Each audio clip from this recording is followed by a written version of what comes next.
Queridos amigos, que alegria, é sempre uma alegria redobrada quando eu estou aqui junto com o André Luiz, no estúdio gravando para você esse programa, estudando as obras de André Luiz. Para falar a verdade, a nossa televisão é de 2009 e desde essa época nós já estudamos a obra de André Luiz. Então, nós já temos os 9 livros gravados, esse é o 10º, e nós queremos aí num projeto mais rápido possível ter os 13 livros gravados pela TV A Caminho da Luz. Quem sabe nós nos animamos aí, eu e o André, para estudarmos as obras de Emmanuel, que também vale a pena nós levarmos ao ar para vocês. Queridos amigos, hoje, desse livro Evolução em Dois Mundos, nós vamos estudar o capítulo 7º, Vida Social dos Desencarnados. Olha que assunto maravilhoso. Como é que vive os espíritos depois da morte? Nós sabemos que não tem essa história do céu, do inferno, do purgatório. Nós sabemos que existem zonas de sofrimento no mundo espiritual. Mas e os espíritos? Eles têm uma vida social? Tudo bem com você, André Luiz? Tudo bem, querido Sérgio? Mais um dia podendo aprender, refletir, observar novas informações com o espírito de André Luiz. Agradecemos a oportunidade que a TV A Caminho da Luz e o Centro Espírita Perdão, Amor e Caridade estão nos dando, tanto quanto ao nosso querido telespectador, sempre carinhoso conosco, com mensagens belíssimas de incentivo, de encorajamento. Que alegria em mais um dia juntos nos encontrarmos. Começa André Luiz, capítulo 7º, Vida Social dos Desencarnados. É uma pergunta. Como se apresenta a vida social dos espíritos desencarnados? Responde. No plano espiritual imediato, a experiência física, as sociedades humanas desencarnadas, em quase 2/3, permanecem naturalmente jungidos, de alguma sorte, aos interesses terrenos. Egressas do próprio mundo em que se lhes tramam os elos da retaguarda, quando não se desvairam nas faixas infernais, igualmente imanizadas ao planeta de que se originam, trabalham com ardor não só pelo próprio adiantamento, como também no auxílio aos que ficaram. Naturalmente, as almas que constituem a percentagem a que nos referimos, distanciadas ainda do aprimoramento ideal, nos desenvolvidas, procuram aperfeiçoar em si mesmas as qualidades nobres menos desenvolvidas, buscando o clima adequado que lhes favoreça o trabalho. André Luiz está falando de nós. Ao desencarnarmos, difícil um de nós que ascenderá muito acima da região umbralina. Quando nós falamos do umbral, nós estamos falando de nosso lar. Nosso lar é o sonho de consumo para todos nós. Já não é fácil estar em nosso lar. Sonhar com regiões acima, mais difícil se faz. Só de não irmos como íamos no passado para as trevas e para o abismo, já é uma grande vitória. Só que não podemos esquecer também de que nós ainda não vencemos nada. Nós só venceremos algo quando encerrarmos o capítulo da nossa encarnação. Porque dizia o nosso querido Chico que até a última braçada nós podemos afogar. Então nós, enquanto encarnados, ainda não vencemos.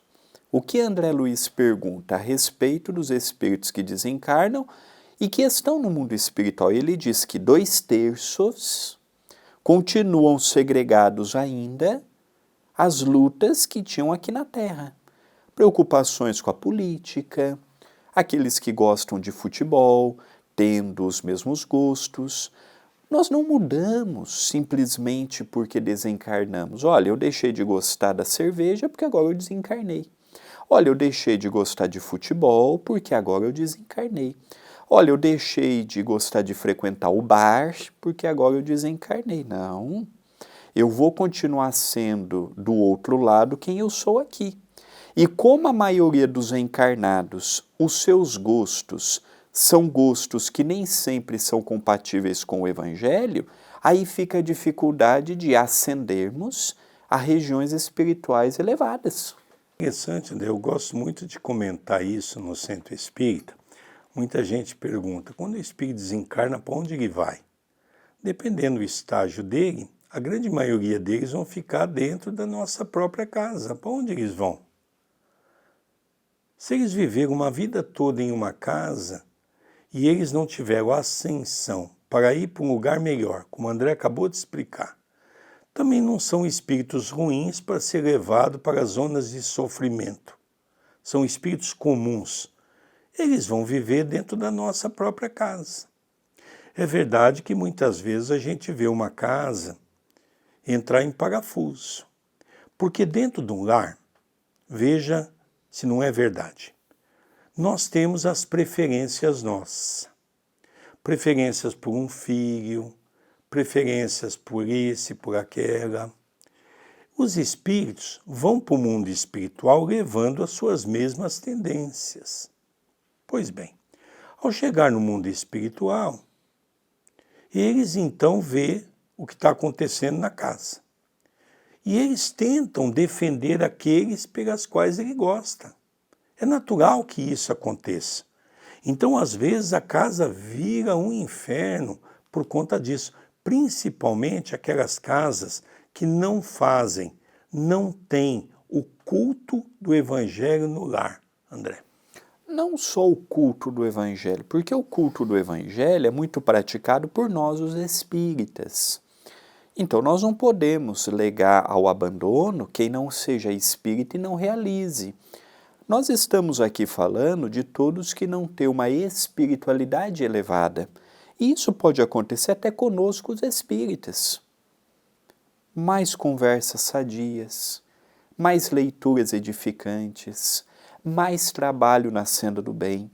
Não entrarmos nesta correria que o mundo nos envolve. Hoje nós andamos no trânsito, é um passando por cima do outro, especialmente nas grandes cidades. Hoje vamos num supermercado, vamos pedir um frios, vamos pedir os pães, vamos pagar a conta no caixa, não olhamos nem no olho do atendente. Hoje nós acordamos, já saímos atrasados muitas vezes, é aquela correria do dia, chega o final do dia, inicia mais um dia e não percebemos. Então o que ele pede aqui e o que ele nos mostra? Que levamos esta forma de agir e de pensar para o outro lado da vida. E que poucas vezes aproveitamos com qualidade espiritual a existência. Vamos dar continuidade na leitura, que ele vai a continuar a explicar para nós essa ideia dos espíritos dentro da sua vida social. Diz André Luiz, convictas de que tornarão a Terra para a solução dos problemas que lhe enevoam ou afligem o campo íntimo. Situam-se em tarefas obscuras junto aos semelhantes, encarnados ou desencarnados, quando se reconhecem vitimadas pela vaidade ou pelo orgulho que ainda lhes medram no seio e localizam-se em aprendizados valiosos da inteligência, vendo-se inábeis para os serviços especializados do pensamento, não obstante os talentos sentimentais que já entesourem consigo. Quase todas, no entanto, obedecem aos ditames do amor ou do ideal que lhes inspiram a consciência. Aglutinam-se em verdadeiras cidades e vilarejos, com estilos variados, como acontece aos burgos terrestres, característicos da metrópole ou do campo, edificando largos empreendimentos de educação e progresso em favor de si mesmas e em benefício dos outros. As regiões purgativas ou simplesmente infernais são por elas amparadas quanto possível, organizando-se aí sob o seu patrocínio extensa obra assistencial. Tem uma palestra que eu realizei em várias casas em Portugal e aqui no Brasil, que é Cidades no Mundo Espiritual. E um dos slides é exatamente esta frase de André Luiz, pelas mãos de Valdo Vieira. Aglutinam-se em verdadeiras cidades e vilarejos com estilos variados, como acontece aos burgos terrestres. O que nós percebemos aqui? Que no mundo espiritual existem cidades e regiões de toda forma, vibrando as coisas mais diferentes possíveis. Existem cidades inferiores que estão projetando novas músicas que, ao chegarem na nossa dimensão, vão magnetizar os jovens voltados para o sexo, para as drogas, para a orgia. Tem cidades, neste momento, inferiores, trabalhando com o propósito de trazer novas descobertas no campo das drogas sintéticas, deixando extensa legião de encarnados sob o domínio daqueles efeitos do êxtase. Então nós temos percebido que, da mesma forma que tem cidades e colônias neste momento trabalhando pelo bem geral, tem muitas cidades, muitas colônias trabalhando pelo inverso. Eu me lembro de uma entrevista que eu li com Adelino da Silveira, e ele dizia ao entrevistador a respeito de André Luiz, que André Luiz um dia esteve na companhia de Chico Xavier e disse assim: Chico, eu tenho vontade de narrar uma cidade mais organizada e pior do que a cidade estranha narrada no livro Libertação. Só que para isto eu preciso que você esteja bem de saúde, porque toda vez que trazemos uma obra como esta, os ataques são grandes. O tempo passou, a obra não veio. Mas eu penso que o problema não foi o Chico, porque o Chico tinha condições para trazer a obra. O problema é, será que nós, os espíritas, estaríamos preparados para ler um livro em que André Luiz nos traria situações piores do que as já mencionadas no livro Libertação? Será que coletivamente nós teríamos maturidade para lidarmos com tais informações?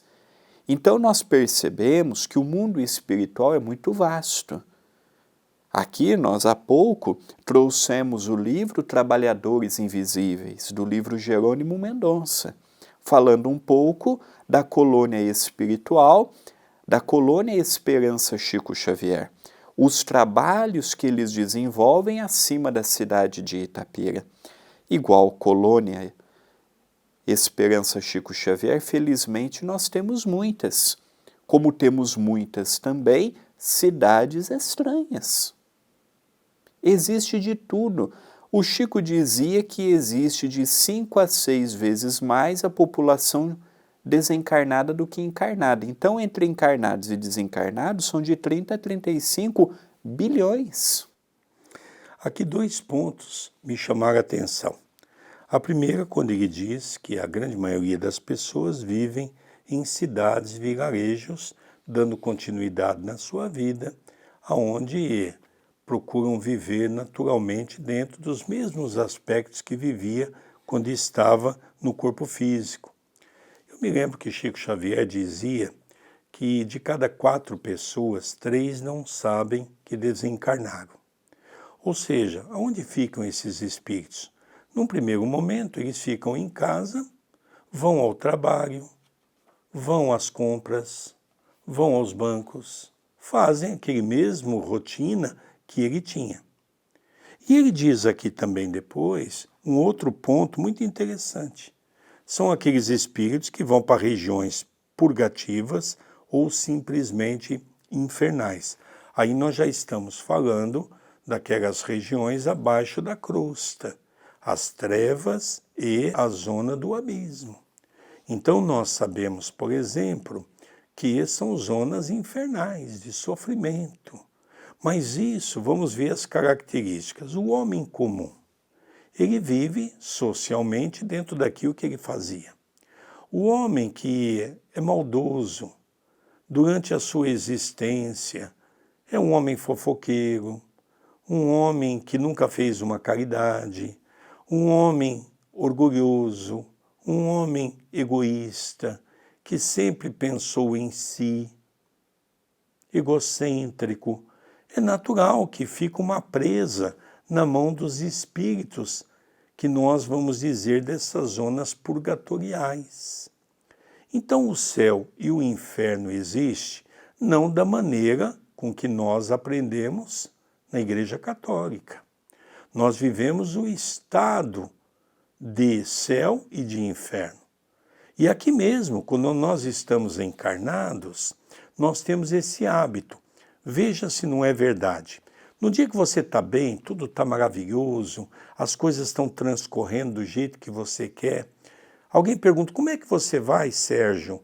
Eu digo assim, estou no paraíso. Graças a Deus, tudo está funcionando maravilhosamente bem.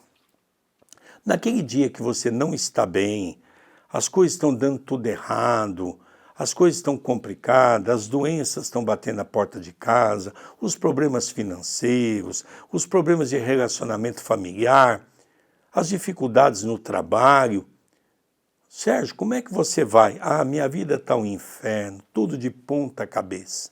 Ou seja, a questão do céu e do inferno é uma questão de consciência, consciencial.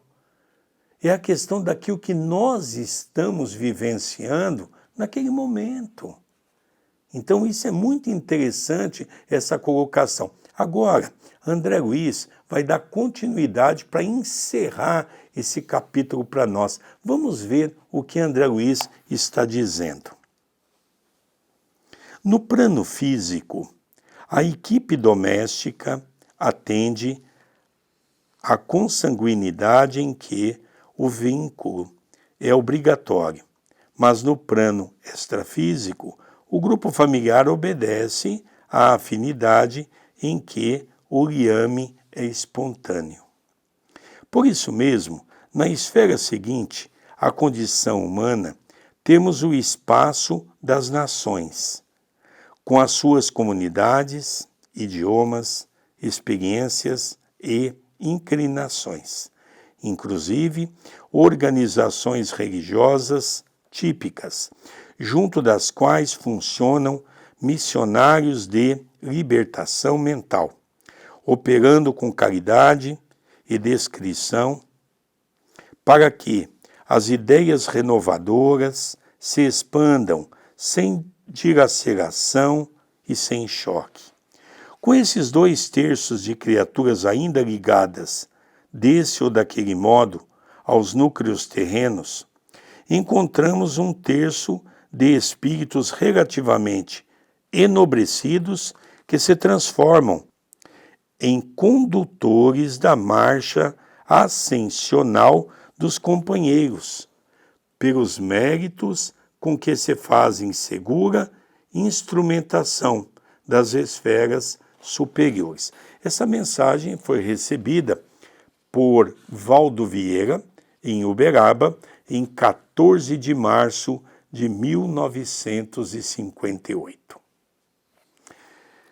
Aqui nós vamos ver um pouquinho, ele colocar, não é, e dando aí a percentagem das pessoas, não é?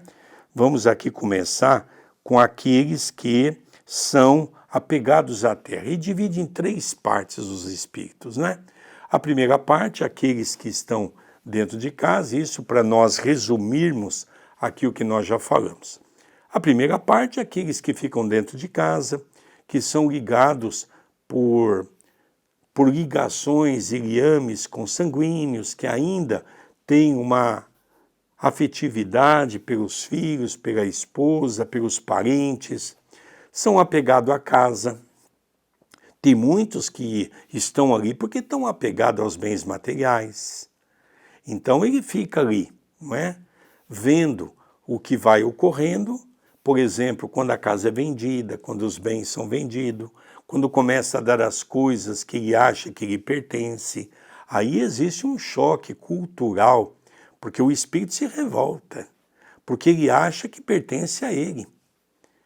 Então, ele entra muitas vezes na raia da loucura, porque são aqueles espíritos que são apegados, são aqueles espíritos que estão ligados a tudo isso. Tem aquele outro grupo, que é um grupo muito interessante, que ele coloca a essas zonas, não é? E explica para nós que são o espaço das nações. São espíritos que não têm um vínculo com aquele país, por exemplo, com aquela nação. Nós sabemos, por exemplo, Chico Xavier uma vez revelou que nós tínhamos encarnado aqui na Terra. Então, Chico Xavier havia dito que da França, eu não tenho um número exato, mas me parece alguma coisa em torno de 20 milhões de espíritos que vieram reencarnar no Brasil, para que pudesse auxiliar na implantação do espiritismo cristão. Então nós vemos, por exemplo, são aqueles espíritos que não estão ligados às nações. E quando nós estamos encarnados, por exemplo, eu quando estou em Portugal, eu confesso que eu tenho uma afinidade muito grande com Portugal. Eu tenho a certeza que nós já passamos por aquelas terras. E eu sempre digo para os nossos irmãos portugueses, eu não sou brasileiro, eu não sou português. Nós devemos ter a concepção de que nós somos os homens do planeta, que somos convidados a reencarnar nesse ou naquele país com tarefas específicas, de trabalho no campo do bem, auxiliando aquilo que o Evangelho nos pede. Eu, quando Chico Xavier pediu para que eu lesse 2 horas por dia, eu confesso que foi uma grande luta para mim, porque eu tive que pegar o hábito da leitura, mas ele disse para mim que seria importante, eu teria que fazer isso para que eu pudesse fazer as palestras, criar um arquivo mental mais fortalecido, para que os espíritos pudessem usar a minha voz, a minha garganta e o meu cérebro. Então, eu fui me preparando. Mas eu comecei a perceber que eu tenho muita dificuldade em escrever. Às vezes o André fala, papai, vamos escrever algumas coisas. Eu tenho dificuldade, não é? Para falar, eu acho que pelo tanto que eu já li, eu tenho até uma desenvoltura melhor, mas ainda tenho dificuldade. E uma vez eu perguntei ao doutor Adroaldo, doutor Adroaldo, por que eu tenho tanta dificuldade? Pelo tanto que eu leio, pelo tanto que eu me preparo, já era para mim estar numa condição melhor de leitura, de escrita na língua portuguesa. E ele me diz assim, meu filho, é a primeira vez que você reencarna aqui no Brasil. Então eu entendi por que eu tenho todas essas dificuldades, por que eu tenho toda essa luta com a língua portuguesa. Eu me lembro, por exemplo, não é, que nós encontramos isso, um material, até foi o Geraldinho Lemos que adquiriu esse material da Wanda Joviano, que era filha de Rômulo Joviano, que era o patrão do Chico, onde ela tinha um material extenso. Então nós vamos ver, por exemplo, Emmanuel, quando Francisco Cândido Xavier estava começando o sistema da psicografia, Emmanuel estava encarnado lá no Rio de Janeiro, na condição de um padre, chamado Padre Amaro. Tem até uma igreja no Rio de Janeiro que leva o nome dele. Ele nasceu em Belém. E Padre Amaro, ele desencarnou e aos 20 para 21 anos de idade de Chico Xavier, ele começa então a dirigir todos os trabalhos de Chico Xavier. E ele conta, numa dessas mensagens que está nos livros, de que houve essa necessidade dessa encarnação porque ele se aperfeiçoou, ele doutorou-se na condição da língua portuguesa falada no Brasil, para que ele pudesse estar altamente preparado para trazer a mensagem por Chico Xavier. Nós sabemos que o médium perfeito não pode receber um espírito perfeito. Por isso que nós não temos dúvida de que Chico Xavier, culturalmente, intelectualmente, estava na mesma condição de Emmanuel. Por quê? Porque isso está no livro dos médiuns. Eu só posso dar o que o meu cérebro tem para oferecer. Por isso que nós somos daquela corrente, sem entrar em discussão, em histerismo, mas nós somos daquela corrente, pelo estudo que nós fazemos, de que Chico Xavier é a reencarnação do professor Allan Kardec. E Emmanuel se preparou na língua portuguesa falada no Brasil para que nós tivéssemos essas obras perfeitas.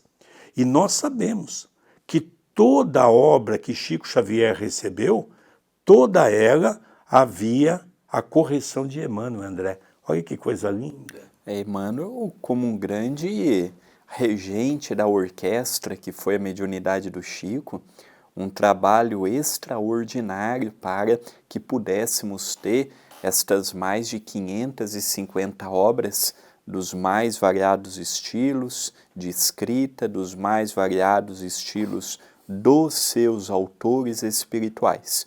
E o capítulo de hoje, ele vem falar o que André Luiz já teve a oportunidade de falar pormenorizadamente ao longo dos 9 livros anteriores, da vida do espírito no mundo maior, que é de suma importância para nós.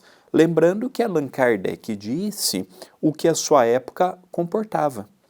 Século XIX, instituindo as bases doutrinárias, e Chico Xavier teve o compromisso, junto com outros bons tarefeiros, como Leon Denis, como a médium Zilda Gama, Dona Ivone e tantos outros, Eurípides, Dr. Bezerra, Caibar e tantos outros, de levantarem as paredes do edifício que é o Espiritismo. Então, uma obra como a de hoje, nós vemos 2 médiuns, sob a influência de uma mesma entidade espiritual, em 2 cidades diferentes e distantes uma da outra, trazendo informações de relevo, já em 1958, com 100 anos, após 100 anos, 101 anos da primeira publicação do primeiro livro espírita, eis um livro como o que estamos tendo hoje,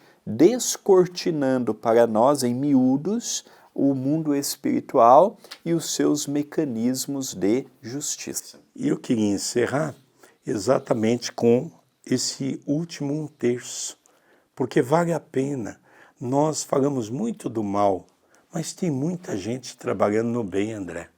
Olha o que ele diz aqui. Com esses 2/3 de criaturas ainda ligadas desse ou daquele modo aos núcleos terrenos, encontramos 1/3 de espíritos relativamente enobrecidos que se transformam em condutores da marcha ascensional dos companheiros, pelos méritos com que se fazem segura instrumentação das esferas superiores. Nós não estamos falando do Espiritismo. André Luiz não está falando do Espiritismo.